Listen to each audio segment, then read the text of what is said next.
السلام علیکم friends, welcome back to my channel novels by Arisha. Friends, ہم ناول کا نیکسٹ پارٹ سٹارٹ کرتے ہیں۔ وہ ان کے سامنے ہاتھ جوڑ رہی تھی، جبکہ وہ تو بس اس کا چہرہ دیکھے چلے جا رہے تھے۔ بیٹا، میں تمہارا بھلا چاہتا ہوں، میں باپ ہوں تمہارا، مجھ سے بہتر تمہارے لیے اور کوئی اچھا سوچ سکتا ہے بھلا؟ وہ اس کے اس رویے سے پریشان ہوئے تھے۔ ابھی تو وہ آدھی ادھوری بات جانتی تھی کہ باپ سے اس طرح کا رویہ رکھے ہوئے تھی، اور اگر اسے مکمل سچائی پتہ چل جاتی تو وہ تو ان سے نفرت کرنے لگتی۔ وہ اپنی اکلوتی بیٹی کی نفرت کیسے برداشت کر پاتے؟ وہ جانتے تھے انہوں نے اپنی بیٹی کو خود سے بہت دور کر دیا ہے، لیکن ان کی محبت بھی بے پناہ تھی۔ بس بابا، میں اور کوئی بات نہیں سننا چاہتی، بس آپ سے یہی کہنا چاہتی ہوں کہ آپ اور نہیں، میں اب جان کے ساتھ بہت خوش ہوں۔ یہ رشتہ آپ نے اپنی مرضی سے جوڑا تھا، شاید آپ کے لیے اب رشتے بدل چکے ہوں گے، لیکن میرے لیے نہیں۔ جان سے بہت پیار کرتی ہوں میں، اور اس کے ساتھ بہت خوش بھی ہوں۔ اللہ بھی ہمارا یہ رشتہ برقرار رکھنا چاہتا تھا، اسی لیے تو اتنے سالوں کے بعد بھی اس نے مجھے اس شخص کی ہمراہ راہی میں دے دیا جسے آپ مجھ سے الگ کرنا چاہتے تھے، لیکن اب اور نہیں۔ پلیز بابا، میں جان کے ساتھ رہنا چاہتی ہوں اور میں اس کے ساتھ بہت خوش ہوں، پلیز ہمیں الگ کرنے کے بارے میں مت سوچیے۔ وہ ان سے التجا کر رہی تھی۔ جانا، تم اس شخص کے بارے میں کچھ نہیں جانتی، یہ فریب دے رہا ہے تمہیں، دھوکہ دے رہا ہے تمہیں، تم اس کے بارے میں کچھ نہیں جانتی۔ بابا دھائی دے رہے تھے، لیکن وہ کچھ نہیں سننا چاہتی تھی۔ جان کے خلاف، یہاں تک کہ ان کا جان کو قاتل کہنا بھی جانا نظر انداز کر گئی تھی۔ اس وقت وہ جان سے زیادہ بھروسہ خود پر نہیں کرتی تھی تو ان پر کیسے کر لیتی؟ اس کا بھائی تو جیسے یہاں آیا ہی خاموش رہنے کے لیے تھا۔ بس اب بہت وقت ضائع کر لیا آپ نے ہمارا، اب ہمیں چلنا چاہیے، جان نے جانا کا ہاتھ تھامتے ہوئے کہا، تو وہ بنا کچھ بولے اٹھ کر کھڑی ہو گئی، جیسے اس کا حکم کے غلام ہو، اس کے ہاتھ کی کٹپتلی ہو جو اس کے اشارے پر چلتی ہو۔ تھوڑی دیر میں وہ ایک دوسرے کے ہاتھوں میں ہاتھ ڈالے وہاں سے جا چکے تھے۔ بابا دور تک انہیں جاتے ہوئے دیکھ رہے تھے۔ یہ ان کے ساتھ کیا ہو گیا تھا؟ اتنی آسانی سے جان بازی جیت گیا، اتنی آسانی سے وہ جانا کو نہ صرف ڈھونڈ چکا تھا بلکہ حاصل بھی کر چکا تھا، اور وہ جو اتنے سالوں سے اسے چھپائے چھپائے گھوم رہے تھے، اس کی شناخت بدل کر یہ سوچ رہے تھے کہ جان اب جانا تک کبھی نہیں پہنچ پائے گا۔ ہار گئے، بری طرح سے ہار گئے۔ انہوں نے ایک نظر اپنے ساتھ بیٹھے بیٹے کو دیکھا جو انہیں چلنے کا اشارہ کر رہا تھا۔ یہ سب کیا ہو گیا بیٹا؟ میں تو یہ سوچ رہا تھا کہ میری بیٹی اس شخص سے محفوظ ہے، دور ہے اس سے، وہ کبھی اس تک نہیں پہنچ پائے گا، لیکن یہاں تو سب کچھ ختم ہو گیا، وہ میری بیٹی کو مجھ سے دور کرنے میں کامیاب ہو گیا۔ بابا نے بے یقینی کی گرفت میں کہا۔ بابا، ہونا تو وہی ہوتا ہے جو اللہ کو منظور ہوتا ہے۔ میرے خیال میں فی الحال ہمیں جانا کو اس کے حال پر چھوڑ دینا چاہیے، اور بھی جب صحیح وقت ہوا ہم پھر آئیں گے، اور اگر اس نے ہم پر یقین نہ کیا تب بھی کبھی نہ کبھی تو سچائی سامنے آئے گی۔ جان کبھی اس سے یہ نہیں چھپا پائے گا کہ وہی بیسٹ ہے، ایک درندہ جو لوگوں کا قاتل کرتا ہے۔ قاتل چاہے 100 قتل کر لے لیکن ایک دن پکڑا جاتا ہے، جان بھی ایک دن پکڑا جائے گا، اور یقین کریں وہ دن دور نہیں۔ جان جانا سے تو اپنی سچائی چھپا سکتا ہے لیکن ہم سے نہیں۔ بیوقوف آدمی، ایک لڑکی کو قابو نہیں کر پا رہے تم لوگ، صرف ایک لڑکی کو، وہ بھی جو گنگی ہے، بول نہیں سکتی، اپنی زبان کا استعمال نہیں کر سکتی، اس لڑکی کو کڈنیپ نہیں کر پا رہے تم لوگ، نکمے ہو سب کے سب۔ وہ انتہائی غصے سے کہہ رہے تھے۔ سر، ہم نے بہت کوشش کی لیکن وہ انسپکٹر اسے چھوڑتا ہی نہیں ہے، 2 دن سے وہ سائے کی طرح اس کے ساتھ ہے، اور تو اور اب اس کے لیے ایک اسپیشل ملازمہ کا بھی انتظام کر دیا ہے جو 24 گھنٹے اس کے ساتھ رہتی ہے، نہ تو وہ اس کا پیچھا چھوڑتی ہے اور نہ ہی ہم اپنا کام کر پاتے ہیں۔ ملازمہ ہے تو اسے خرید لو، مجھے کسی بھی قیمت پر وہ لڑکی چاہیے، صرف اس لڑکی کے ذریعے ہم اپنا اسلحہ واپس حاصل کر سکتے ہیں۔ بیوقوف آدمی، 100 سالہ کروڑ کی ڈرگس تھی اور جس پہ وہ قبضہ لے کر بیٹھ گیا ہے، اگر وہ آگے شفٹ کر دی گئی تو ہم کبھی بھی اسے حاصل نہیں کر پائیں گے۔ فی الحال نگران انسپکٹر ریان ہے، اور اگر اس کی نگرانی سے کام آگے چلا گیا تو مجھے بہت نقصان ہو جائے گا، اور میں اتنا بڑا نقصان برداشت نہیں کر سکتا۔ کیسے بھی اس لڑکی کو میرے پاس لاؤ، بس اسی لڑکی کے ذریعے مجھے میری دولت واپس مل سکتی ہے۔ جبکہ دوسری طرف آدمی اس کے غصے سے کافی بوکھلا گیا۔ سر، آپ فکر نہ کریں، میں کیسے بھی اس لڑکی تک پہنچ جاؤں گا، اس نے یقین دلایا۔ تمہیں پہنچنا ہی ہوگا کیسے بھی، ورنہ تم جانتے ہو میں تمہارے ساتھ کیا کروں گا۔ جو لوگ میرے کام کے نہیں ہوتے میں انہیں راستے سے ہٹا دیتا ہوں۔ جی سر، آپ فکر نہ کریں، میں کیسے بھی لڑکی تک پہنچ کر آپ کے پاس لے آؤں گا۔ اس نے پھر سے یقین دلایا تو دوسری طرف فون بند ہو گیا۔ اس نے سکون کا سانس لیا اور دوبارہ اسے اس گھر کی طرف متوجہ ہو گیا۔ دوربین کی مدد سے وہ ان کے گھر کے اندر ایک ایک چیز پر نظر رکھے ہوئے تھا۔ 2 دن سے ایک بھی ایسا موقع نہ ملا جس سے وہ ان کے گھر کے اندر گھس سکے۔ پہلے تو انسپکٹر آریان اس لڑکی کے ساتھ تھا، لیکن آج صبح ایک ملازمہ نے ان کے گھر میں قدم رکھا اور انسپکٹر آریان اپنے کام پر روانہ ہو گیا، اور اب تب سے ہی وہ ملازمہ اس کے ساتھ تھی۔ وہ نیچے جاتی تو وہ اس کے ساتھ نیچے آتی، اور اوپر جاتی ساتھ ہی وہ اس کے ساتھ اوپر چلی جاتی، یہاں تک کہ کچن میں بھی وہ اس کے ساتھ رہتی تھی۔ وہ اس ملازمت سے سخت عاجز آیا ہوا تھا۔ وہ اس کے کام میں رکاوٹ کی سب سے بڑی وجہ بنی تھی۔ اگر آج وہ یہاں نہیں ہوتی تو وہ یقیناً اس لڑکی کو کیسے بھی یہاں سے لے جاتا، اور پھر انسپکٹر آریان ان کے اشاروں پر چلتا۔ وہ تو یہاں تک صرف ایک ہی یقین کے سہارے آیا تھا۔ اس نے آریان کے انداز میں اس لڑکی کے لیے محبت دیکھی تھی۔ اس کا یہی انداز اور ہر وقت اس کے ساتھ رہنا صاف ظاہر کر رہا تھا کہ یہ لڑکی انسپکٹر آریان کی زندگی میں اہم کردار ادا کر رہی ہے، اور ان لوگوں کو فی الحال اور چاہیے ہی کیا تھا سوائے انسپکٹر آریان کی کمزوری کے۔ وہ سب لوگ ہی اس بات سے واقف ہو چکے تھے کہ انسپکٹر آریان اس لڑکی سے بہت محبت کرتا ہے اور اس کے لیے کچھ بھی کرے گا، لیکن یہاں آ کر انہیں یہ پتہ چلا تھا کہ یہ لڑکی نہ صرف انسپکٹر آریان کی زندگی میں اہم ہے، بلکہ وہ اس کا لمحہ لمحہ خیال بھی رکھتا ہے، اور ایسے میں ان کے لیے اس لڑکی کو اغوا کرنا اتنا آسان نہیں تھا جتنا کہ ان لوگوں نے سمجھ رکھا تھا۔ وہ جب سے واپس آئی تھی جان سے دور باہر صوفے پر بیٹھا تھا۔ یقیناً اسے بہت غصہ آ رہا تھا، اور اس وقت اس کے قریب جا کر اسے مزید غصہ نہیں دینا چاہتی تھی۔ اس کا یوں بغیر بتائے اپنے باپ سے ملے چلے جانا واقعی یہ بہت غلط حرکت تھی۔ وہ شخص اس کا باپ تھا، اسے اپنے ساتھ زبردستی لے کر جا سکتا تھا، اسے اپنی باتوں میں پھنسا سکتا تھا۔ جان کو یہی ایک سوچ پریشان کر رہی تھی۔ اس نے جان کو کیوں نہیں بتایا؟ اب وہ اس پر اتنا بھی اعتبار نہیں کرتی تھی کہ اسے سب کچھ بتا پاتی، لیکن آج جان نے سوچ لیا تھا کہ وہ اس کا یقین جیت کر رہے گا، کیسے بھی وہ اس پر ظاہر کر کے رہے گا کہ اس سے زیادہ اسے اور کوئی محبت نہیں کرتا۔ کافی دیر باہر بیٹھنے کے بعد وہ بیڈ روم میں چلا گیا، جہاں جانا بیڈ پر بیٹھی اس کے آنے کا انتظار کر رہی تھی۔ اس کی آنکھیں سرخ ہو رہی تھی، اور جانا کو اس وقت اس کی آنکھوں سے خوف آ رہا تھا۔ اس نے ایک نظر جانا کی طرف دیکھا اور پھر کچھ نہ بولے الماری کی طرف آیا اور اپنے لیے آرام دہ کپڑے نکالے۔ شاید اس وقت وہ اپنے غصے کو ٹھنڈا کرنے کے لیے شاور لینا چاہتا تھا۔ جانا اب بھی کچھ نہ بولی، بولنے کے لیے کچھ تھا ہی نہیں۔ تھوڑی دیر میں وہ واپس آیا تو آ کر اس کے بالکل پاس آ کر بیٹھا۔ جانا تھوڑی سی پرسکون ہو گئی۔ اس کے انداز میں اب کوئی غصہ نہیں تھا، لیکن وہ بنا کچھ بولے آہستہ سے فروٹس کی ٹوکری سے چھری اپنے ہاتھ میں اٹھا چکا تھا۔ شاید اس نے لنچ نہیں کیا تھا، اس وقت اسے بھوک لگی تھی۔ اب وہ اس کے سامنے ہی سیب اٹھا کر کاٹنے لگا۔ سیب کو ٹکڑوں میں کاٹتے ہوئے ایک ٹکڑا اس کی طرف بڑھایا۔ مزاحمت کا تو سوال پیدا نہیں ہوتا تھا۔ جانا نے منہ کھول دیا۔ اب وہ خاموشی سے خود سیب کھا رہا تھا۔ اس کی خاموشی جانا کو پھر سے بے چین کرنے لگی تھی۔ "آئی لو یو ماہی" جذبات سے بوجھل انداز میں کہا۔ جانا مسکرائی۔ "آئی لو یو ماہی" اس نے پھر کہا، جیسے جواب کا منتظر ہو۔ "آئی لو یو ٹو" وہ معصومیت سے کہہ کر شرماتے ہوئے اس کے سینے میں سر چھپا گئی۔ "آئی لو یو ماہی" اس کے ایک بار پھر انداز میں اداسی تھی۔ جانا کو کچھ سمجھ نہیں آیا۔ "آئی لو یو ٹو جان" سچی وہ وعدہ کرنے والے انداز میں بولی۔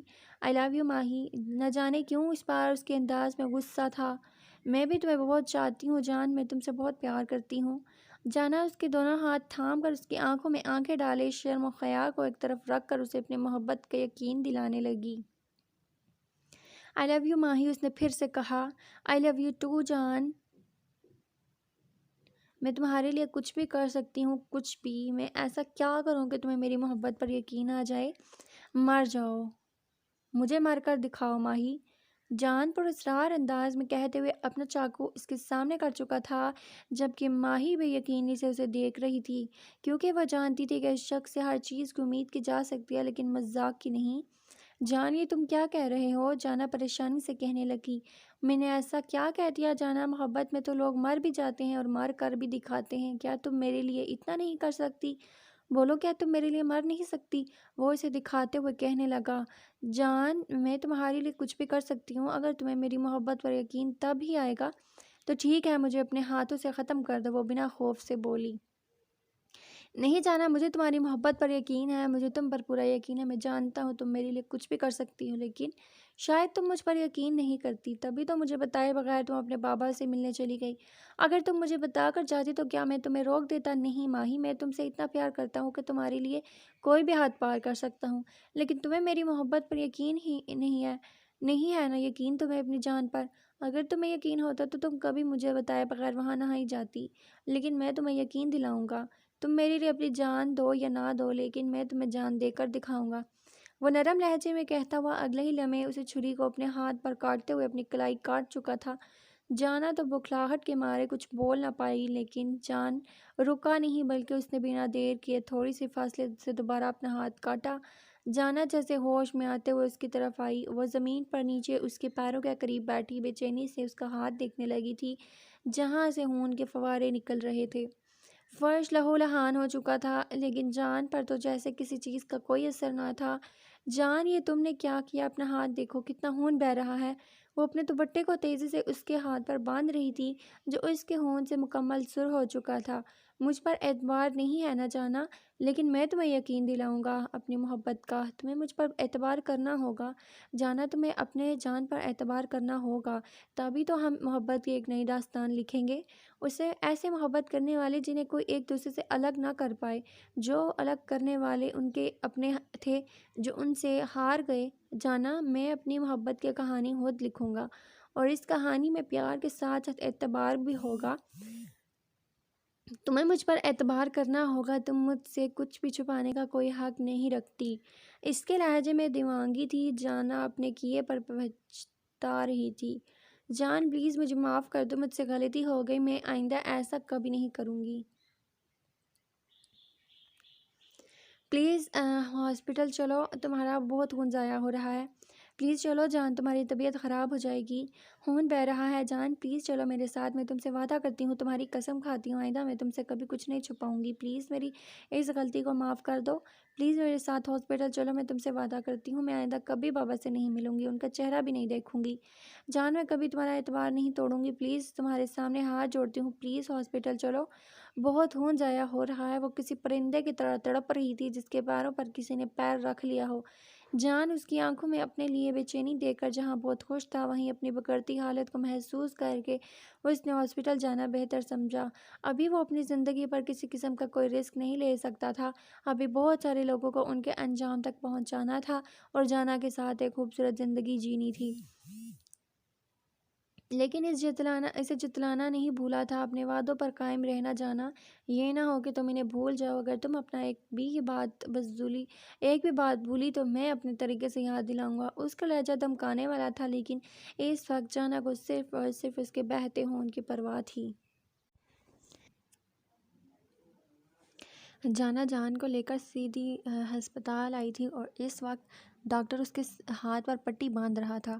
اس کے چہرے پر درد کے کوئی تاثرات نہیں تھے، جیسے وہ اس تکلیف سے گزر رہا ہی نہ ہو۔ ہاں، لیکن یہ بات تو کلیئر ہو چکی تھی کہ اب جانا ایسی غلطی دوبارہ کبھی نہیں کرے گی، اور نہ ہی اس میں اتنی ہمت تھی کہ وہ جان کو تکلیف پہنچانے کے بارے میں سوچ سکے۔ جان کو یقین ہو گیا تھا کہ اب وہ کبھی بھی دوبارہ ایسی کوئی حرکت نہیں کرے گی جو جان کے غصے کو ہوا دے، اور نہ ہی جانا اپنے اور جان کے سے خراب کرنے کے بارے میں سوچ سکتی تھی۔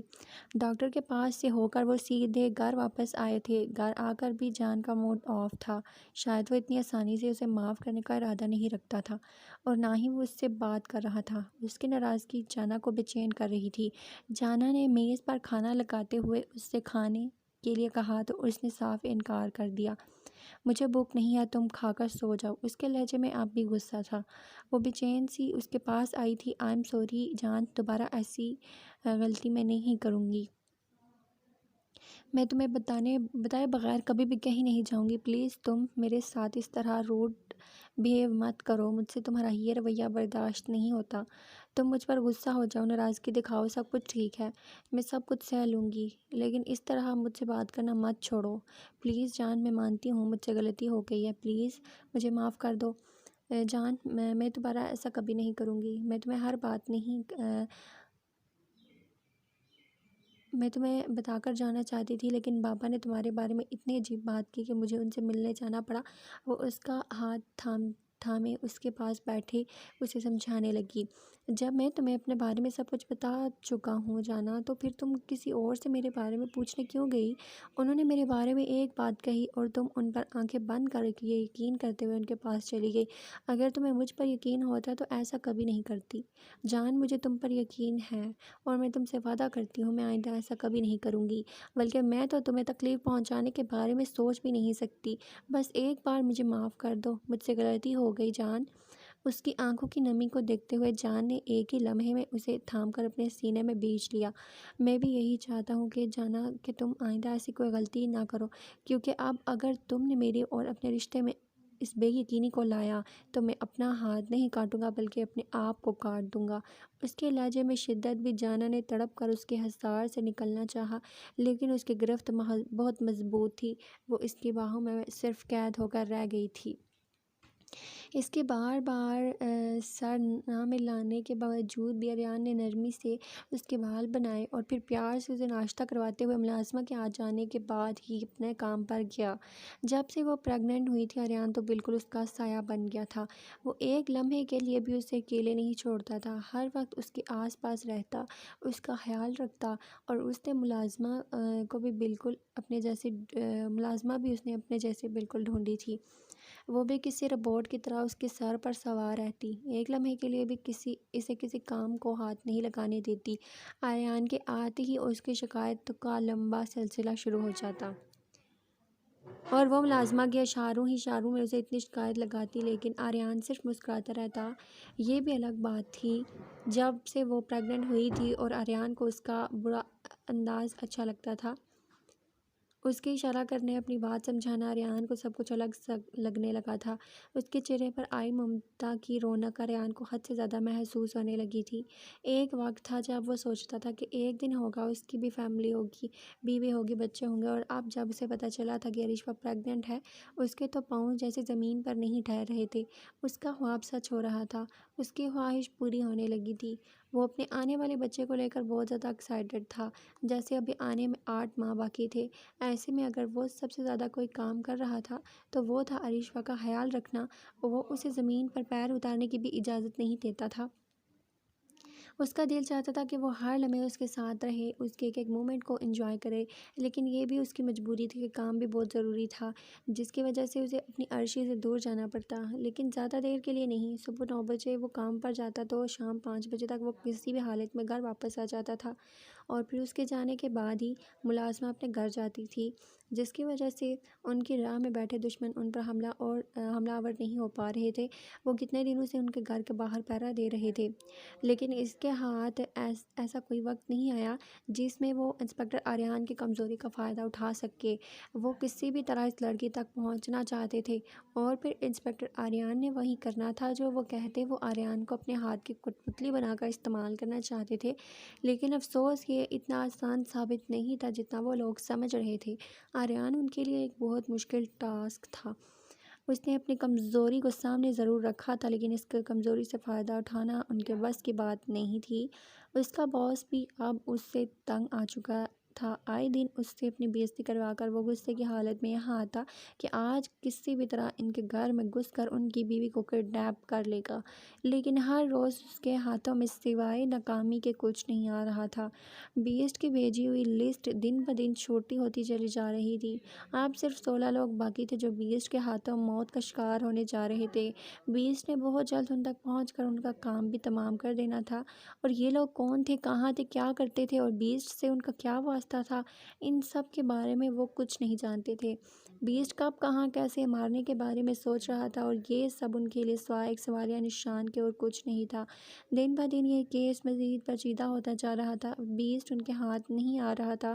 ابھی تک وہ لوگ صرف بیسٹ کے صرف نام سے واقف تھے، کسی نے بھی اس کا چہرہ نہیں دیکھا تھا۔ عائشہ کے شک کی بنا پر انہیں بھی جان پر کچھ حد تک شک ہوا تھا، لیکن جان پر کچھ وقت تک نظر رکھنے کے بعد انہیں یقین ہو گیا کہ وہ ایک عام سی سپورٹ کمپنی میں کام کرتا ہے، جہاں اس کا ایک پارٹنر ہے اور ان کا کام پورٹس کی اشیاء کو ایک ملک سے دوسرے ملک ٹرانسفر کرنا ہے۔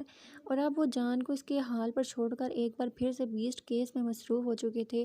آئے دن کہیں نہ کہیں بدترین موت کی خبر ملتی رہتی۔ بیسٹ کہاں تھا؟ کس شہر میں تھا؟ ان لوگوں کی سمجھ سے باہر تھا، اور جن لوگوں کا نام لسٹ میں آ رہا تھا ان کے تو نام سے بھی وہ واقف نہیں تھے۔ انہیں ڈھونڈتے کیسے، ان سے ملتے کیسے، اور وقت رہتے ان کی جان بچاتے کیسے؟ یہ انسپکٹر اریان کی زندگی کا سب سے مشکل کیس تھا۔ آپ جیسے بہت کوشش کے باوجود بھی وہ سلجھانے میں ناکام رہا تھا۔ عائشہ نے ایک سٹور میں قدم رکھا تو سامنے وال پر اسے سوری بڑے بڑے الفاظ میں لکھا دکھائی دیا۔ وہ اسے نظر انداز کرتے ہوئے اپنا سامان خریدنے آگے بڑھی تو سامنے پیکٹ پر بھی سوری لکھا نظر آیا۔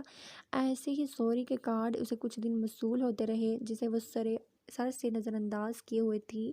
وہ آگے بڑھنے لگی، ہر چیز کو نظر انداز کیے وہ اپنے آپ کو پتھر دل ثابت کر رہی تھی، لیکن اسٹور کے باہر شیشے سے وہ ایسے دیکھتے ہوئے صرف مسکرا رہا تھا۔ اسے دیکھتے ہوئے یہ لڑکی اپنا ناک اونچا دکھانے کے لیے کچھ بھی کر سکتی تھی۔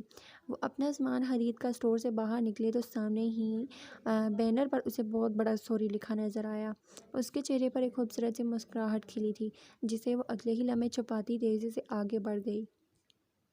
جب ایک بچہ بھاگتا ہوا اس کے پاس آیا اور بنا کچھ بولے ایک پھول اس کی طرف بڑھایا، پھول پر ایک چھوٹی سی چٹ تھی جس پر سوری لکھا ہوا تھا۔ اس نے آگے پیچھے ہر طرف دیکھا لیکن تا اسے کہیں نظر نہیں آیا۔ اگلے ہی لمحے اس نے غصے سے پھول کو دیکھا اور پھر اسے توڑ مروڑ کے واپس زمین پر پھینک دیا۔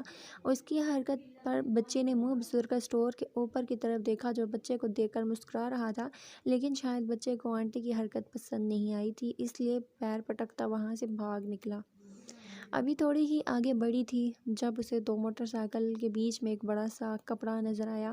اس نے غور سے پڑھنا چاہا تو سفید کپڑے پر بڑا سا سوری لکھا ہوا تھا، اور دونوں موٹر سائیکل سوار نے اس کپڑے کو سروں کو اپنے ہاتھوں میں تھام لیا تھا۔ وہ نفی میں سر ہلاتی اپنا راستہ ہی بدل گئی۔ تو یہ طے ہے عائشہ خان کہ تم مجھے معاف نہیں کرنے والی، اور یہ بھی طے ہے کہ جب تک تم مجھے معاف نہیں کرتی میں تم سے ایسے سوری کرتا رہوں گا۔ وہ مسکراتے ہوئے اپنی جیب میں ہاتھ ڈالتا گنگناتے ہوئے آگے بڑھا، کیونکہ اب عائشہ کو مزید تنگ کرنے کا ارادہ وہ کل پر ملتوی کر چکا تھا۔ جان اور جانا میں سب کچھ نارمل ہو چکا تھا۔ جو بھی ہوا جان اسے ایک برا وقت سمجھ چکا تھا، جس کے بعد جان نے اس واقعے کا ذکر نہیں کیا۔ اب اس نے صاف الفاظ میں کہا تھا، تمہیں جو بھی بات کرنی ہے مجھ سے کرو، جو بھی پوچھنا ہے مجھ سے پوچھو، تمہارے دل میں جو بھی سوال ہے تم مجھ سے کرو، میرے بارے میں کسی سے کچھ نہیں پوچھنا، تو میں اپنے بارے میں سب کچھ میں خود تمہیں بتاؤں گا۔ اور اس کے بعد سے لے کر جانا ہر بات اسے سے کر رہی تھی۔ اس کے دماغ میں جو بھی بات ہوتی وہ سیدھی اس سے آ کر کرتی تھی، اور ایسا ہی ہوا تھا۔ اس کے ہر سوال کا جواب وہ بہت محبت سے دیتا، جس میں کوئی جھوٹ، کوئی دکھاوا، کوئی فریب نہ ہوتا۔ وہی سے سب کچھ سچ بتاتا تھا۔ جان تمہارے پاس میری ماما کی کوئی تصویر ہے؟ 2 دن پہلے اس نے جانا کو بتایا تھا۔ نہ صرف جانا کی ماں جان کی سگی پھپھو ہیں، بلکہ اس کی ماں کے ساتھ بھی جان کا ایسا ہی تعلق ہے۔ جانا نے کبھی اپنی ماں کو نہیں دیکھا تھا، اس لیے سوچا کہ ہو سکتا ہے جان کے پاس ان کی کوئی تصویر ہو۔ یہاں پر تو نہیں ہے، ہاں، مگر پاکستان والے گھر میں ہے۔ میں جلد ہی پاکستان جانے والا ہوں، آتے ہوئے تمہارے لیے تمہاری ماں کی تصویر لے آؤں گا۔ اور وہ اس کا سر اپنے سینے سے لگاتے محبت سے کہنے لگا، اچھا لیکن پھپھو کی تصویر تو ہوگی نا تمہارے پاس؟ مجھے دیکھنا ہے۔ جان، وہ کیسی دکھتی تھی؟ جان، میں دیکھنا چاہتی ہوں کہ تمہاری شکل ان سے ملتی ہے یا ماموں جان سے، پلیز مجھے دکھاؤ نا ان کی تصویر۔ وہ بچوں جیسے انداز میں بولی، نہیں، میرے پاس میری ماں کی کوئی تصویر نہیں ہے۔ اس کا لہجہ بہت روکھا تھا۔ ارے ایسی کوئی تصویر نہیں ہے تمہارے پاس؟ تمہاری ماں کی کوئی تصویر تو ہونی چاہیے نا۔ میرے پاس نہیں ہے کیونکہ میں اپنی ماں کے کبھی پاس نہیں رہی، میں تو بابا سے بھی اتنی دور رہی ہوں، لیکن تم تو اپنے ماں باپ کے پاس تھے نا، تو تمہارے پاس ان کی تصویر کیوں نہیں ہے؟ تمہارے پاس میری اتنی ساری تصویریں، پھپھو کی ایک تصویر نہیں؟ تمہارے پاس وہ جیسے بدمزہ ہوئی تھی۔ ہاں، میرے پاس اس عورت کی کوئی تصویر نہیں ہے کیونکہ میں اس عورت کی کوئی بھی تصویر اپنے پاس رکھنا نہیں نہیں چاہتا تھا۔ آج تم نے اس بارے میں بات کی ہے، آئندہ اس عورت کو لے کر مجھ سے کوئی بات مت کرنا، ورنہ مجھ سے برا کوئی نہیں ہوگا۔ وہ ایک جھٹکے سے خود سے الگ کرتے ہوئے کمرے میں بند ہو گیا۔ جانا کو سمجھ نہیں آیا کہ اچانک اسے ہوا کیا۔ بھلا اپنی ماں کو کوئی اس طرح مخاطب کیسے کر سکتا ہے؟ جان کے لہجے میں اپنی ماں کے لیے اتنی نفرت کیوں تھی؟ جانا صرف سوچ کر رہ گئی، آخر ایسی کون سی وجہ تھی کہ جان اپنی ماں کو لے کر اتنا روڈ ہو رہا تھا کہ انہیں اچھے الفاظ میں یاد کرنا بھی اپنی توہین سمجھتا تھا۔ ایک خبر کے تحت آج آریان کو پتہ چلا تھا کہ بیسٹ کا اگلا شکار کون ہے، اور وہاں اسے بچانے کے لیے دوپہر میں ہی نکل چکا تھا۔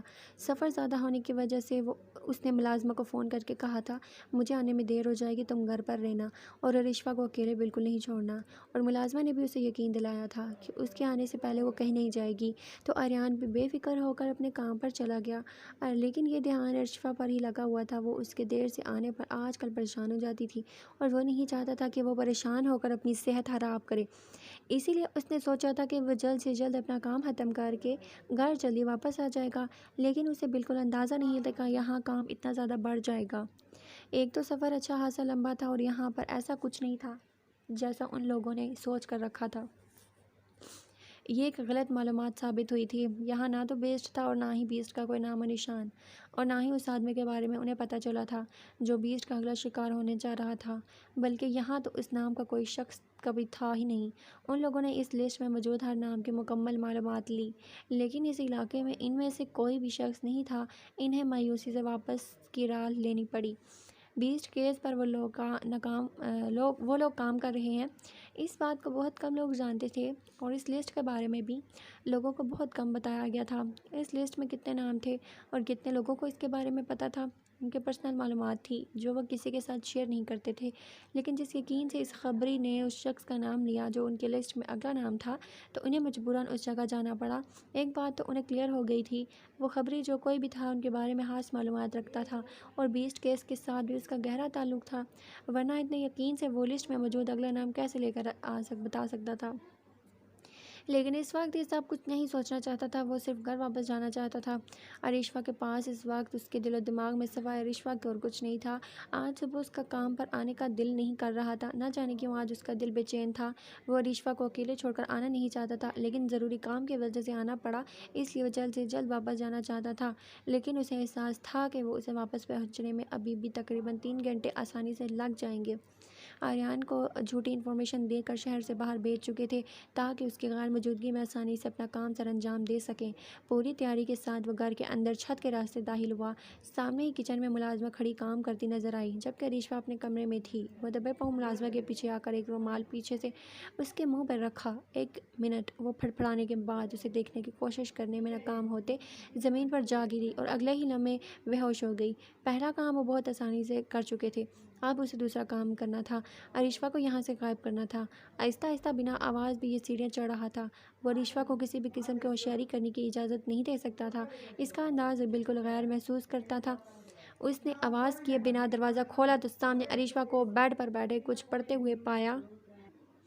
ارشفا کمرے میں کسی کی موجودگی کو محسوس کر کے دروازے پر کھڑے اس انجان شخص کو دیکھ کر بوکھلا گئی۔ اس نے گھبرا کر اٹھنا چاہا، لیکن اگلے ہی لمحے وہ شخص اپنے پیچھے سے پستول نکال کر اس پر تان چکا تھا۔ ارشفا کے معاملے میں وہ کسی بھی قسم کا رسک لینے کو تیار نہ تھا، وہ یہاں صرف اپنا کام سر انجام دینے آیا تھا۔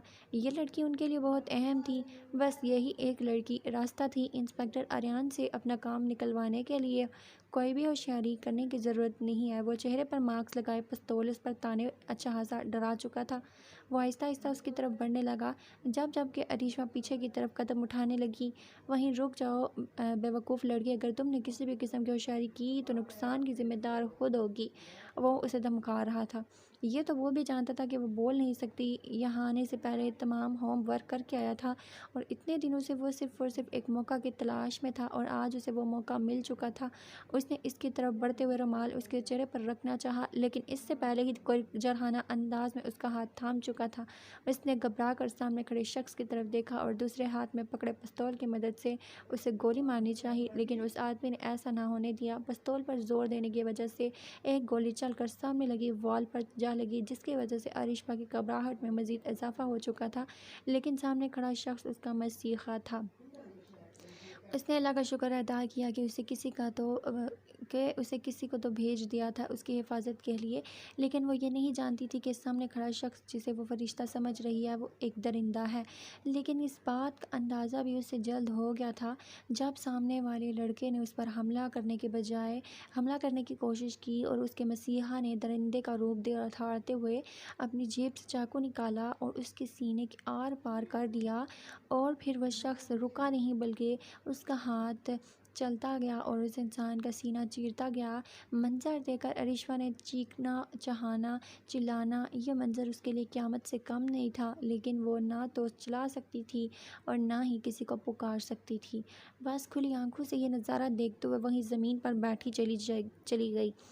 زمین خون سے لت پت تھی اور وہیں کچھ فاصلے پر ایک لاش پڑی تھی، ایک شخص کی لاش۔ اب وہ شخص بیٹھا سگریٹ سلگا رہا تھا۔ تمہارے شوہر کو میرے بارے میں غلط انفارمیشن دی گئی اور اسے ایک جگہ بلایا گیا جبکہ وہاں تو میرا کوئی کام بھی نہیں تھا۔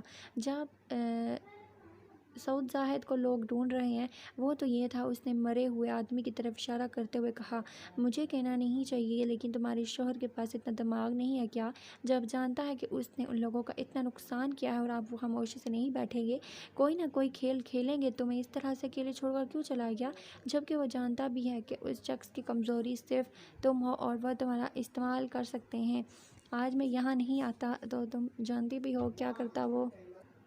یہ شخص تمہیں کڈنیپ کر لیتا اور پھر انسپکٹر آریان سے مقصد پورا کرتا۔ خیر جو بھی ہوا اچھا نہیں ہوا، میں یہ سب کچھ تمہارے سامنے نہیں کرنا چاہتا تھا، وہ اس کے ڈرے سہم میں گھبرائی لہجے کو دیکھ کر بالکل لاپرواہ انداز میں کہہ رہا تھا، جیسے یہاں کوئی واقعہ پیش آیا ہی نہ ہو، جیسے یہاں کوئی واردات ہوئی ہی نہ ہو۔ وہ اس لاش کے پاس اس طرح سے بیٹھا تھا جیسے وہ خون نہیں بلکہ پانی ہو، اور کوئی لاش نہیں بلکہ کوئی شخص اپنی نیند پوری کر رہا ہو۔ ارشفا کو اپنی سہیلی کی زندگی پر ترس آنے لگا تھا۔ ڈر سے اس کا پورا وجود کانپ رہا تھا، لیکن وہ کچھ نہیں کر سکتی تھی، کچھ نہیں کہہ سکتی تھی، بس وہی دیوار کے ساتھ لگے بیٹھے ہوئے۔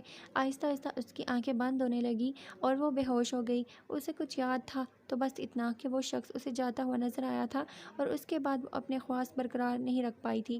آریان کے اپنے شہر کی حدود میں داخل ہوئے کہ اس سے فون پر کسی نے بتایا کہ اس کے گھر پر حملہ ہوا ہے اور ایک لاش بھی برآمد ہوئی ہے جس کی حالت اتنی خراب تھی کہ اسے دیکھا تک نہیں جا سکتا، جبکہ اس کی بیوی اور ملازمہ گھر میں بے ہوش پڑی ملی ہیں۔ آریان کو سیدھا ہسپتال میں بلا لیا گیا تھا۔ وہ پریشان تھا، صبح سے وہ جانا بھی نہیں چاہتا تھا۔ اس کا ڈر صحیح ثابت ہوا تھا۔ آخر ان لوگوں نے اپنے مقصد کے لیے اس کی بیوی کا استعمال کیا۔ وہ جانتا تھا کہ اتنی آسانی سے اسے جانے نہیں دیں گے، کوئی نہ کوئی طریقہ ضرور نکالیں گے اپنی غیر قانونی مال کو اس سے نکلوانے کے لیے۔ بس اگلے ہی ہفتے کو سارا سامان سرکاری سامان میں شفٹ کر دیا جانا تھا۔ اس سے پہلے اس پر حملہ بھی ہو سکتا تھا، اس کی کمزوری کو استعمال بھی کیا جا سکتا تھا، اسی لیے اسے ارشفا کا ڈر تھا، لیکن وہ اپنا کام چھوڑ نہیں سکتا تھا۔ یہ اس کی مجبوری تھی، لیکن ملازمہ کی موجودگی میں گھر پر کسی کا حملہ کرنا اور پھر اس کی لاش ملنا، یہ بیسٹ کیس ہو سکتا ہے۔ سر آپ کی بیوی ہوش میں آئے تو ہم ان سے پوری معلومات حاصل کرتے ہیں۔ مجھے لگتا ہے کہ انہوں نے بیسٹ کو اپنی آنکھوں سے دیکھا ہے ان کی غیر موجودگی میں۔ انسپکٹر راحت اس کیس کو ہینڈل کر رہا تھا۔ نہیں فی الحال نہیں، اس کی طبیعت بہت خراب ہے، میں خود اس سے معلومات لوں گا، کسی اور کو اس معاملے میں پڑھنے کی ضرورت نہیں۔ وہ جانتا تھا کہ یہ لوگ چشم دید گواہ کے ساتھ کیسا سلوک کرتے ہیں اور وہ اپنی بیوی کے لیے اس طرح کی کوئی بھی انکوائری برداشت نہیں کر سکتا تھا۔ سر ٹرسٹ می، میں جانتا ہوں کہ وہ آپ کی وائف ہیں، میں بہت احتیاط سے کیس کو ہینڈل کروں گا۔ آپ مجھے میرا کام کرنے دیں، اس نے سمجھانا چاہا۔ میں نے تمہیں جتنا کہا راحت تم اتنا کرو، یہ کام میرا ہے، میں اسے دیکھ لوں گا، اس نے غصے سے کہا، لیکن راحت کی دی گئی اگلی انفارمیشن اسے پریشان کر گئی تھی۔ سر لسٹ میں اگلا نام سعود زاہد تھا اور اتفاق سے اس شخص کا نام بھی سعود زاہد ہے اور اس کا اس گینگ سے بہت گہرا تعلق ہے جن کا پہلا قتل ہوا، اور اس نے تفصیل بتائی۔ سر یہ ان سب لوگوں نے پلان کیا تھا، یہ لوگ آپ کے گھر پر حملہ کرنے کے لیے پوری پلاننگ کر چکے تھے، اسی لیے پہلے آپ کو ایک جھوٹی خبر دی گئی تھی جس کی وجہ سے آپ شہر سے دور چلے گئے اور پیچھے آپ کے وائف کو کڈنیپ کرنے کی کوشش کی اور بیسٹ نے آ کر اپنا کام کر دیا۔ آج تو آپ کو بیسٹ کا احسان مند ہونا چاہیے جس نے آپ کی بیوی کی جان بچائی، ورنہ نہ جانے کیا ہوتا۔ اور یہ سچ ہی تو تھا، آج اسے اس واقعے ہی بیسٹ کا احسان مند ہونا چاہیے تھا، ورنہ اپنی بیوی کو کیسے بچاتا۔ وہ لوگ پوری پلاننگ کے ساتھ اسے شہر سے بھیج چکے تھے۔ آج بیسٹ نے اس کے بچے اور بیوی کی جان بچائی تھی اور یہ احسان کوئی چھوٹا سا احسان نہیں تھا، اسے جب بھی موقع ملتا وہ احسان چکاتا۔ اسے ہوش آیا تب بھی وہ بہت زیادہ گھبرائی ہوئی تھی اور اریان اس کے پاس ہی تھا۔ اسے ہوش میں آتا دیکھ کر فوراً اس کے قریب آیا، اس کا نازک سا وجود تھام کر اپنی باہوں میں بھینچ لیا۔ عرشی میری جان، گھبرانے کی ضرورت نہیں ہے، میں آ گیا ہوں، تم سب ٹھیک ہے؟ میں ہوں تمہارے پاس، آئی ایم سوری، میں تمہیں اکیلا چھوڑ کر نہیں جانا چاہتا تھا، یہ سب کچھ میری لاپرواہی کا نتیجہ ہے، اب میں تمہیں ایک لمحے کے لیے بھی اکیلا نہیں چھوڑوں گا۔ وہ اسے سینے سے لگائے ہوئے تھا۔ عرشی اس کے سینے میں اپنا آپ چھپا گئی، اس میں چھپ جانا چاہتی تھی، جیسے ہر مصیبت سے، ہر پریشانی سے دور چلے جانا اس کا ارادہ ہو، جیسے اس منظر کو آنکھوں سے ہٹا دینا چاہتی ہو، لیکن وہ منظر اس کی آنکھوں سے نہیں ہٹا رہا تھا۔ اس کے بیڈ روم میں خون پھیلا ہوا تھا، فرش پر خون ہی خون تھا، اس کے سامنے اس نے کتنی بار اس کے سینے میں چاقو اتارا، اور وہ کوئی غیر نہیں تھا، اس کی بیسٹ فرینڈ کا شوہر تھا۔ کچھ دن پہلے کی تو بات تھی جب اس نے کہا تھا کہ اسے خون سے خوف محسوس ہوتا ہے، اس کی طبیعت خراب ہونے لگتی ہے، اور کیسے آج وہ اپنا چاروں طرف خون پھیلائے بیچ میں بیٹھ کر سگریٹ سلگا رہا تھا۔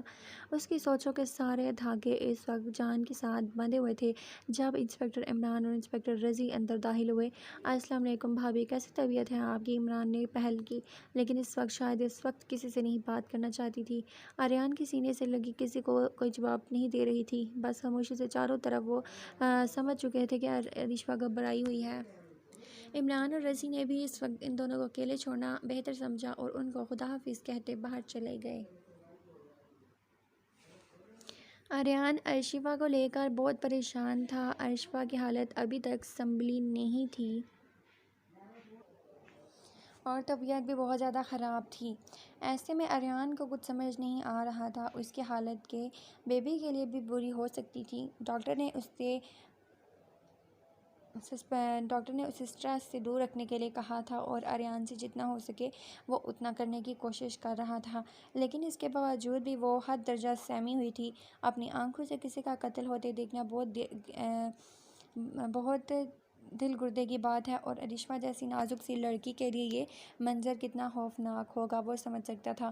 ارشفا کو ٹینشن سے دور لے جانے کے لیے آج اس نے جانا اور عائشہ کو فون کیا تھا کہ وہ اس بات کو بھلانے میں اس کی مدد کریں۔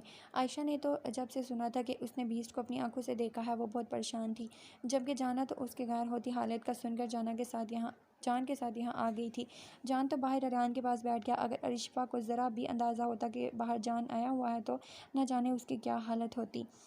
عرشی، کیا تم نے سچ مچ میں بیسٹ کو دیکھا ہے؟ وہ کیسا دکھتا ہے؟ بہت خطرناک دکھتا ہے کیا؟ جانا اس کے ساتھ بیٹھی اس سے باتیں کر رہی تھی جب عائشہ پہنچی۔ جانا، ہم عرشی کو ان سب باتوں سے دور رکھنا ہے، نہ کہ اسے بار بار وہ سب کچھ یاد کروانا ہے، عائشہ نے سخت لہجے میں کہا۔ آئی ایم سوری یار، میں تو بس جاننا چاہتی تھی کہ وہ درندہ نما انسان دکھتا کیسا ہے، مجھے تو سوچ کر ایسے لوگوں سے نفرت ہوتی ہے، کیسے کسی کی جان لے سکتے ہیں۔ جانا نے اپنا نظریہ بیان کیا تو ارشفا اسے دیکھنے لگی۔ وہ بیچاری تو کچھ بھی نہیں جانتی تھی کہ جس درندے نما انسان سے وہ اتنی نفرت کرتی ہے وہ کوئی غیر نہیں، اس کا شوہر ہے۔ اچھا ٹھیک ہے، جاؤ میرے لیے پانی لے کر آؤ، بہت پیاس لگی ہے مجھے، عائشہ عرشی کے ساتھ بیٹھی کہنے لگی تو جانا اس کے لیے پانی لانے اٹھ گئی۔ عرشی اس کے سامنے، عرشی کافی نارمل ظاہر کر رہی تھی، لیکن اس کی بات نے ارشفا کو ایک بار پھر سے کانپنے پر مجبور کر دیا۔ کیا تم نے جان کو قتل کرتے ہوئے دیکھا ہے؟ اس کا سوال بہت ہی غیر متوقع تھا، لیکن ارشفا کے گھبراہٹ نے اسے اور کچھ بھی بولنے نہ دیا۔ دیکھو عرشی، یہ بات صرف میرے اور تمہارے درمیان رہنی چاہیے، اس کے بارے میں کسی کو کچھ مت بتانا، میں جانتی ہوں جان ہی بیسٹ ہے، لیکن وہ جو کچھ بھی کر رہا ہے وہ غلط نہیں ہے، میرا یقین مانو، وہ ایک بہت اچھا انسان ہے اور دنیا سے گنہگاروں کو ختم کر رہا ہے۔ اس سب کے پیچھے ایک بہت بڑی وجہ ہے، تم یہ راز اپنے سینے میں ہی دفن کر دو، یہ بات کبھی کسی کو پتہ نہیں چلنی چاہیے۔ وہ اس کے دونوں ہاتھ تھامے امید سے کہہ رہی تھی جب جانا پانی لے کر اندر داخل ہوئی۔ میں سوچ رہی ہوں کہ ہم ارشفا کو لے کر پکنک پر چلتے ہیں، اس کا دھیان تھوڑا بڑھ جائے گا۔ اریان بھائی کے پاس تو ٹائم نہیں ہے اسے کہیں باہر لے جانے کا۔ اندر داخل ہوتے جانا اپنے ہی دھن میں بولی تو دونوں نے ایک ٹھنڈا سانس خارج کیا۔